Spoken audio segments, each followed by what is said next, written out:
to my podcast.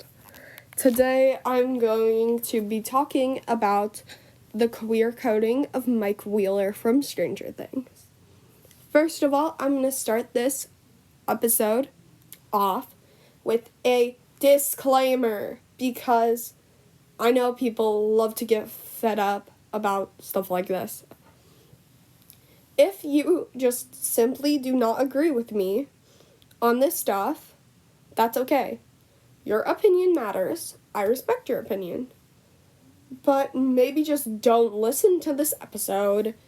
Maybe skip listening to this because it's not your cup of tea. It's not your cup of tea.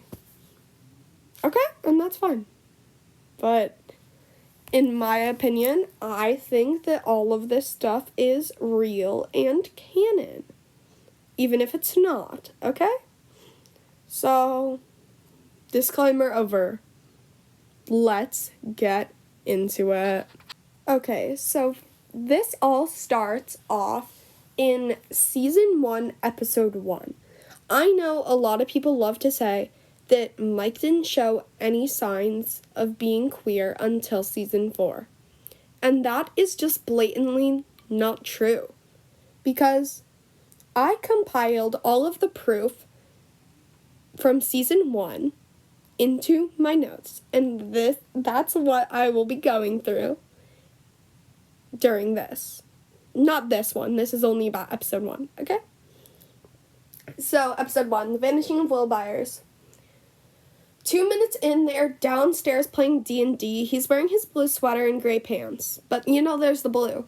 And that's his color coding. 4 minutes, 45 seconds in, Will is leaving. They just finished a 10-hour-long campaign.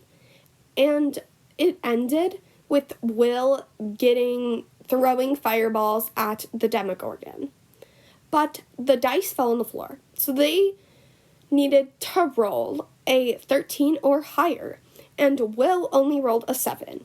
And Lucas said if Mike didn't see it, it doesn't count. But Will told Mike anyways, and that shows that Will wants to be honest with Mike, because like 11 says, friends don't lie. Will is leaving, so yeah, he told him that, right? And then Mike looks at him, and just a little up and down, which for Season 1 is a little risque. He's still wearing the blue. 12 minutes, 7 seconds in. Mike is eating breakfast. There is nothing queer about that. But he's wearing a sweater with blue stripes and yellow stripes. And the yellow stripes symbolize his hope to find Will, even though he doesn't know he has to find Will yet. 13 minutes, 2 seconds. Mike says, "That's weird. I don't see him." The first thing he thought about when he got to school was Will. Side note, at 15 minutes, 48 seconds, they used crazy, which relates to love makes you crazy, what Mike tried and failed to say to 11 in Season 3. Also, Crazy Together from Season 2. At about 25 minutes, Mike looks kind of scared of Hopper. I don't know if that's like a toxic father metaphor, but he looked frightened. 34 minutes, 21 seconds. Mike is arguing with his mom about not being able to look for Will. Then you have the small homophobic comment from Ted. "You see, Michael, this is what happens when..." Mike asks, "What happens when what? I'm the only one who's acting normal. I'm the only one who cares about Will." This is also when all of the Wheelers leave the table over a love interest. Nancy over Steve, Mike over Will, and Karen over Ted. So that is telling. At 37 minutes, 23 seconds, Mike goes on the walkie just to say he's worried about Will. And then Lucas and Mike say they are going to meet in 10. Mike is going against his mom just for Will. At 40 minutes, 40 seconds, the boys get to where the search is happening, and it starts raining. And the boys are still trying to find Will.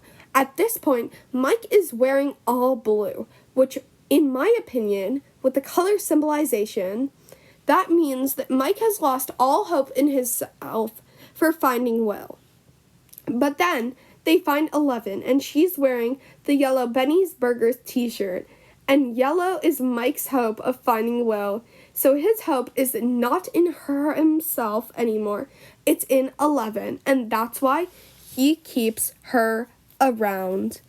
Thank you for listening. Over and out.